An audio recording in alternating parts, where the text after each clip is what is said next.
बिस्मिल्लाहिर्रहमानिर्रहीम, अस्सलाम वालेकुम। मुस्कुराती सुबह के साथ मैं हूं आपकी मेज़बान कुरतरैन बख्श। उम्मीद करती हूं आप सब खुश होंगे, खैरियत से होंगे और अपने घरों में महफूज होंगे। नाज़रीन, वीक का पहला रोज़ है और सुबह सुबह की मॉर्निंग का आगाज़ हुआ है और इसमें तमाम लोगों को नेक ख्वाहिशात के साथ ही खुशामदीद कहेंगे। और प्रोग्राम के अंदर हम यही बातें कर रहे होते हैं कि जो चीज़ें जो है आप लोग के लिए सही साबित होती हैं उसको यहाँ पर बैठ कर डिस्कस कर रहे होते हैं, थोड़ी सी अवेयरनेस दे रहे होते हैं। बहुत सारी चीज़ें जो है वो सोसाइटी के अंदर हो रही होती हैं या मुल्क के अंदर हो रही होती हैं, उस हवाले से बात कर रहे होते हैं यहाँ बैठकर और कोशिश करते हैं कि थोड़ी सी इन्फॉर्मेशन या अवेयरनेस आप तक पहुँच जाए ताकि अब इस तमाम चीज़ों से आप बच सकें।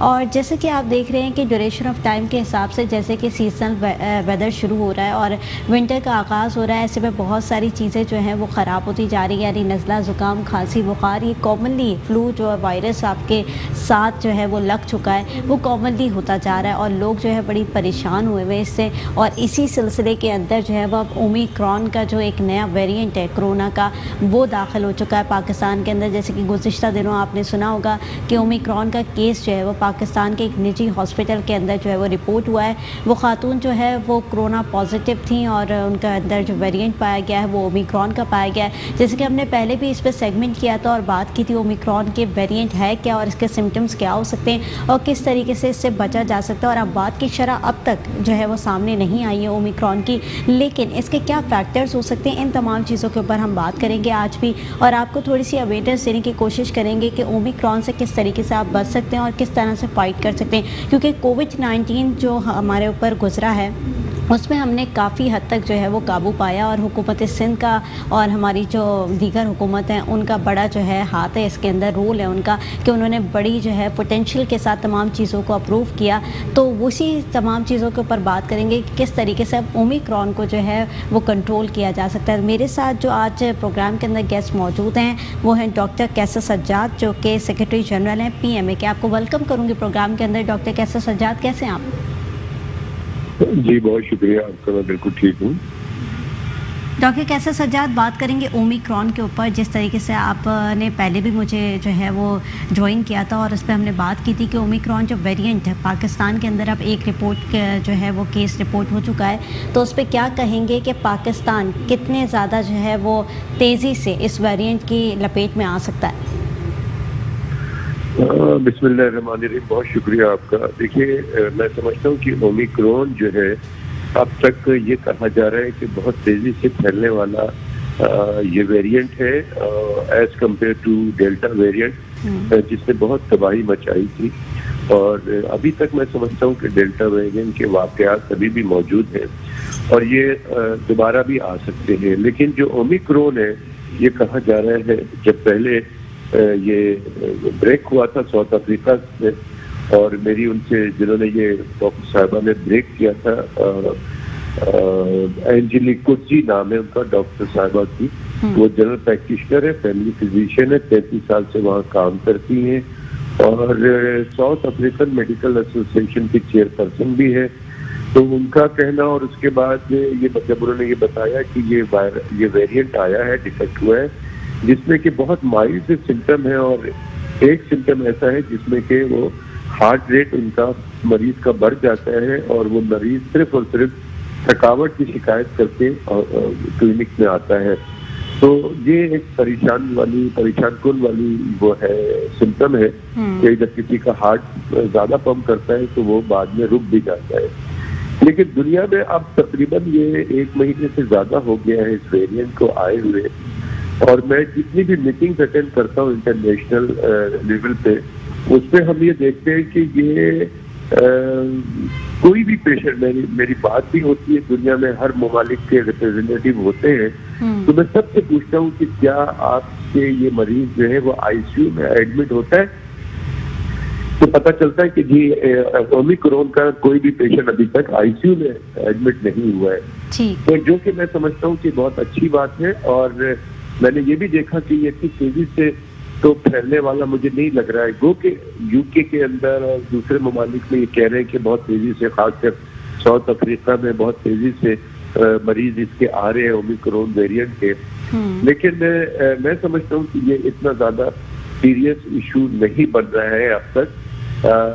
और जो है वो इसके अंदर कोई ऐसी प्रॉब्लम वाली बात मुझे नहीं लग रही है कि इससे परेशान होना है। हाँ, ये जरूर है कि हमें एहतियाती तदाबीर अपनाते रहना है। हमें इसकी डायग्नोसिस वेरिएंट्स का पता करने के लिए जो किट्स होती है उसका होना जरूरी है, ताकि आपको पता भी तो लगे कि ये जो आदमी जिसको बुखार है या कोई सिम्टम नहीं है लेकिन इसका दिल की धड़कन बहुत ज्यादा है, पल्स रेट बहुत ज्यादा है, हल्का फुल्का बुखार है, तो ये कोरोना अगर है भी तो कोरोना पॉजिटिव है तो कौन सा वेरिएंट है।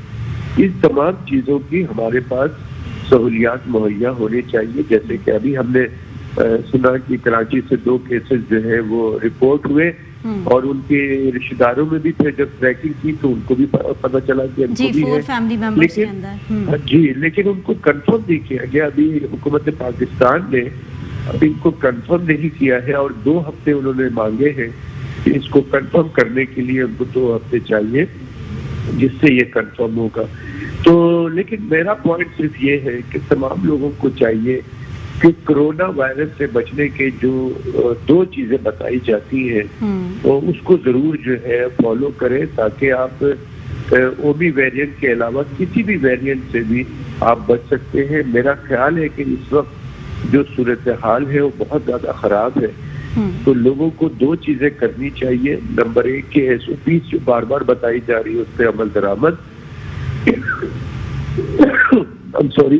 और वैक्सीन जरूर लगाना चाहिए, तो ये बचाव हो सकता है। लेकिन मैं देख रहा हूँ कि पिछले 1 महीने से कहीं पर भी जो है मैं बड़ा घबराता हूँ कि कहीं पर भी किसी भी शादी ब्याह में, किसी मजमे में, किसी प्रोग्राम में लोग बहुत होते हैं लेकिन कोई भी शायद ही एक्का दुक्का लोग जो है वो मास्क उनके होता है, लेकिन उनके मास्क प्रॉपर नहीं होता है, वो गले के अंदर होता है या चिन के नीचे होता नहीं किया हुआ, किसी ने भी SOPs को फॉलो नहीं किया हुआ, नहीं किया जा रहा। वैक्सीन भी हमारे यहाँ उस तादाद में नहीं लग पा रही, बहुत से लोग अब रिलेक्टेंट हो गए हैं, जब तो शायद पाकिस्तान से कोरोना का खात्मा हो चुका है। तो हमें डर ये है कि इस महीने के आखिर में या जनवरी के 1st और 2nd वीक में हो सकता है कि हमारे पास दूसरी एक और वेव आए जिसको हम 5वीं लहर कहें, और वो भी ओमिक्रॉन की ना हो और वो खुदा न खास्ता डेल्टा की हो, क्योंकि हमें तो जो डेल्टा ने नुकसान पहुंचाया वो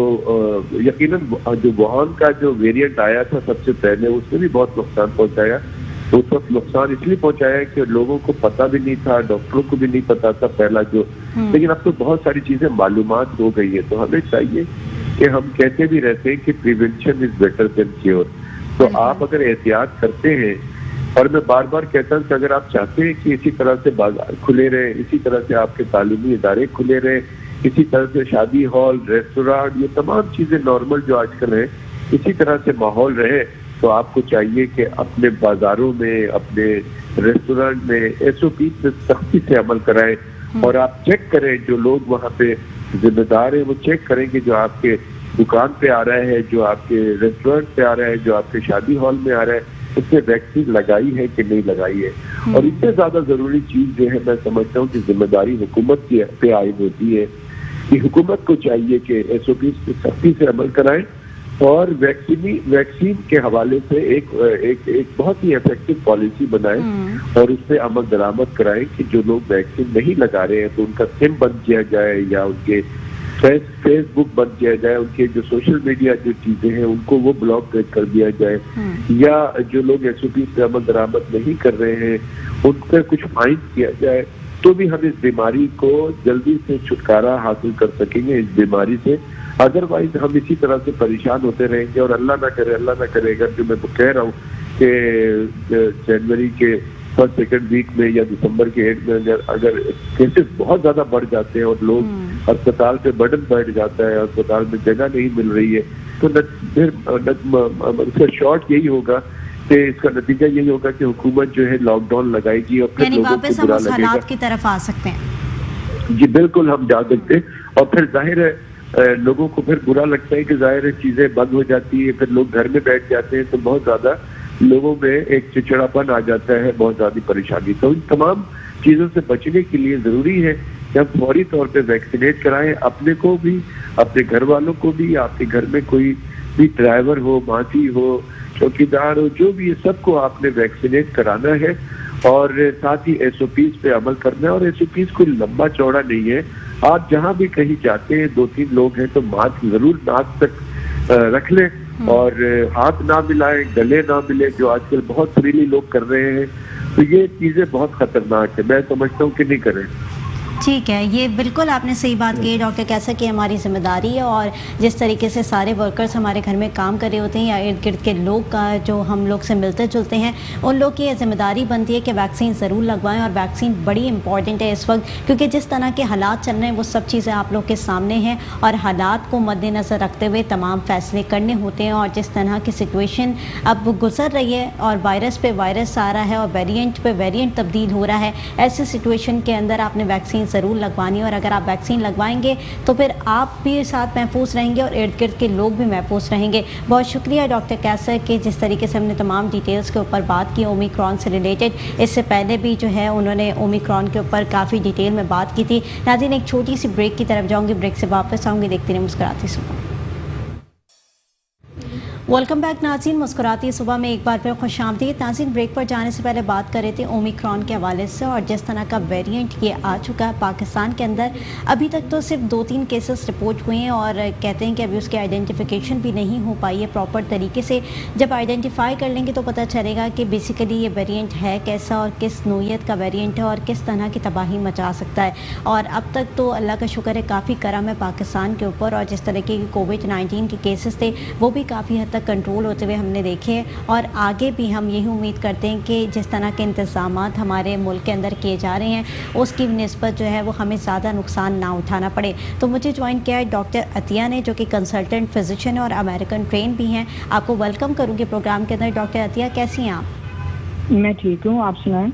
अल्लाह का शुक्र है। डॉक्टर अतिया, ओमिक्रॉन के हवाले से बात करेंगे क्योंकि जिस तरह का वेरिएंट अब पाकिस्तान के अंदर आ चुका है और पाकिस्तान के अंदर हम देख रहे हैं कि केस तो रिपोर्ट हुआ है और एक निजी हॉस्पिटल के अंदर इस वक्त वो खातून मौजूद हैं जिनको क्वारंटाइन किया हुआ है। क्वारंटाइन पीरियड का जो ड्यूरेशन ऑफ टाइम था वो तो ठीक है, वही होगा, लेकिन ओमिक्रॉन के अंदर आप क्या बेसिस देख रहे हैं as compare to Delta, as compare to कोविड-19? देखिए, सबसे पहले तो जो बात है वो ये है कि जो कोविड-19 की वैक्सीन लगी थी जिन लोगों को वो हाईली इफेक्टिव रही और जिन लोगों को जो अभी तक ये क्योंकि एक डेवलपिंग स्टोरी है जिनको ओमिक्रॉन हुआ है वो स्पेशली वो लोग जिनको वैक्सीन लग चुकी थी बहुत माइल्ड सिम्टम्स हैं। और ये भी मैं बताती चलूँ कि अनवैक्सीनेटेड पेशेंट्स या जो लोग हैं वो 10 times more likely to be hospitalised हैं और उनके सिम्टम्स ज़्यादा स्ट्रॉन्ग होंगे कंपेयर टू वो लोग जिनको वैक्सीन मिली हैं। सही। अच्छा जी, आप वैक्सीन की बात कर रही हैं और जिस तरह से हम देख रहे हैं कि काफ़ी हद तक लोगों ने अभी तक वैक्सीन नहीं लगवाई है और अमूमन हम देख रहे होते हैं कि वैक्सीन को अवॉइड किया जाता है और जिस तरह के वेरिएंट एक के बाद एक चेंज होकर पाकिस्तान के अंदर आ रहे हैं और इससे पहले भी हमने देखा कि डेल्टा ने बड़ी तबाही मचाई और अब ओमिक्रॉन जो है वो पाकिस्तान के अंदर एंटर हो चुका है। तो वैक्सीन कितने हद तक ज़रूरी हो चुकी है और अगर जो लोग 2 डोजेस लगवा चुके हैं क्या उन्हें बूस्टर लाजमी लगवानी चाहिए? जी, नंबर 1 देखिए, पहले तो ये है कि जिस तरह आप मतलब हमें पब्लिक को डराना नहीं चाहिए। आई थिंक बहुत सारे लोग अब अवेयर हो चुके हैं, दुनिया भर में कोविड-19 पिछले 2 साल से है और लोगों को इतना आइडिया है कि किस तरह अपने आप को नंबर 1 प्रिवेंशन से बचाना होगा, मास्क पहनने होंगे, वैक्सीन लगानी होंगी और तबाही ज़रूर हुई है। लेकिन जो जिस तरह इस हवाले से आप मुझसे पूछ रहे हैं, जो नया वेरिएंट आया है इसके 30 म्यूटेशंस हैं। तो उसमें यह है कि अगर 2 वैक्सीन किसी ने लगाई हुई भी हैं, हो सकता है कि कुछ म्यूटेशंस जो हैं वो इम्यूनिटी को स्किप कर जाएं। ये जो 2 फाइजर की लगाए हैं, किसी भी हम यहाँ ब्रांड्स डिस्कस नहीं करेंगे, लेकिन उसमें यह है कि तीसरी ज़रूर लगानी चाहिए। जिन लोगों ने तीसरी बूस्टर लगाई है उनको इससे फायदा हुआ है क्योंकि इसमें 30 म्यूटेशंस हैं, कहीं ना कहीं कवर हो जाता है। ठीक है। और ये जो बूस्टर डोज है ये बैरून मुल्क जो अफराद सफ़र करने जा रहे होते हैं क्या उनके लिए भी इम्पॉर्टेंट है, क्योंकि वहाँ पर आई थिंक बूस्टर डोज को जो है वो अप्रूव किया जा रहा है? बिल्कुल जी, यूएसए के अंदर तो अब फ्री किट्स फराहम की जा रही हैं कोविड-19 घर में चेक करने के लिए। उसके अलावा उनको जो है वो जो 18 साल से ऊपर से बच्चे हैं उनको बूस्टर डोज दी जा रही है। इसके और ये जो चीज़ें हैं ये बहुत मैटर कर रही हैं, स्पेशली जब विंटर आना शुरू हो गया है।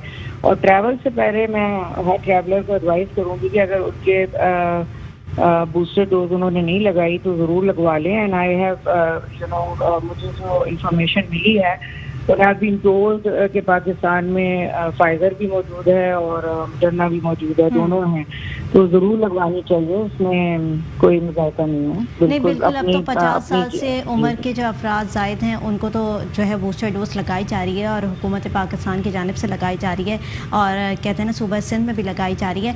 लेकिन अब ज़रा बात कर लेते हैं कि सिम्टम्स किस तरह के हैं। और ओमिक्रॉन की जो मैंने सिम्टम्स अब तक सुने हैं वो ये है कि थकावट बहुत ज़्यादा हो जाती है जिस्म के अंदर, और अमूमन मैं देख रही हूँ कि विंटर सीज़न के अंदर ये कॉमनली पाया जा रहा है, क्योंकि जितने भी लोग जो हैं वो अगर बाहर से सफ़र करके आ रहे हैं या कहीं से ट्रैवल करके आ रहे हैं तो ये कॉमनली शिकायत है कि जो है थकावट का सामना है, और अगर ज़रा सा भी थोड़ा सा भी काम कर लिया जाता है तो बॉडी पेन करना शुरू कर देती है, बोन्स पेन करना शुरू कर देती हैं। तो क्या कॉमनली यही सिम्टम्स हैं या इसके अलावा भी कोई और सिम्टम्स जो हैं वो देखे गए हैं? देखिए, जिस तरह मैंने पहले आपसे अर्ज किया है कि ओमिक्रॉन जो है वो जिस तरह का जो हमने जो पिछले 2 सालों में कोविड-19 के सिम्टम्स देखे थे और जिस तरह आपने बताया है कि लोगों की डेथ्स भी हुई हैं, अब ना मालूम क्यों ये हो सकता है लोगों ने वैक्सीन किया हुआ अपने आप को, इस वजह से इसके सिम्टम्स माइल्ड हैं। और आप बता रही हैं कि थकावट ज़्यादा नोट की जा रही है, तो थकावट तो किसी भी अपर रेस्पिरेटरी ट्रैक इन्फेक्शन में होती है, चाहे आप कॉमन कोल्ड ले लें, आप फ्लू ले लें जो इन्फ्लुएंजा कहलाया जाता है, तो ये भी एक वायरल इन्फेक्शन है और उसमें थकावट भी होगी, खांसी भी होगी, बुखार भी होगा, रनी नोज भी होगा, तो वो सारे सिम्टम्स होते हैं। बट कंपेयर टू अनवैक्सीनेटेड, जैसे जिन लोगों को वैक्सीन लग चुकी हैं उसके हिसाब से ये सिम्टम्स बहुत माइल्ड हैं। That's a good news. ठीक है, यानी ये सिम्टम्स काफ़ी हद तक माइल्ड हैं, यानी वैक्सीन लगवाना शर्त है। और जिस तरह की सिचुएशन हम देख रहे हैं और जिस तरह की सूरत हाल अभी हम देख रहे हैं तो काफ़ी हद तक अब तक तो कंट्रोल है और इंशाल्लाह आगे भी उम्मीद यही की जा सकती है कि पाकिस्तान के अंदर ओमिक्रॉन ज़्यादा असरअंदाज नहीं होगा। लेकिन मुझे कुछ इतलात ऐसी भी आई कि अगर हमने कंट्रोल नहीं किया या SOPs को फॉलो नहीं किया, क्योंकि अब मैं जो लोगों का रुझान देख रही हूँ वो SOPs की तरफ काफ़ी कम होता हुआ देख रही हूँ, तो आप क्या कहेंगे इसके ऊपर? मैं तो ये कहूँगी कि SOPs को भी फॉलो करना चाहिए। जिस तरह उन्होंने बताया है कि ये वायरल काफ़ी ख़तरनाक है और इसका जो मेन जो सबसे ज़्यादा हैरानकुन है वो ये है कि इसकी म्यूटेशंस बना रहा है। आप नई किस्म के अपनी म्यूटेशंस का मतलब होता है कि डिफरेंट किस्म के वायरस पैदा कर रहा है, तो इसके लिए SOPs ज़रूर फॉलो करें। क्राउडेड एरियाज में जाने से पहले जिस तरह के जो SOPs हैं सबको पता है, TV पे भी काफ़ी आते रहे हैं कि आप प्लीज़ मास्क पहने, हाथ धोएं। ये कोई इतना मुश्किल काम नहीं है हाथ धोना। ठीक है, बहुत शुक्रिया डॉक्टर अतिया, प्रोग्राम के अंदर आपने वक्त दिया। और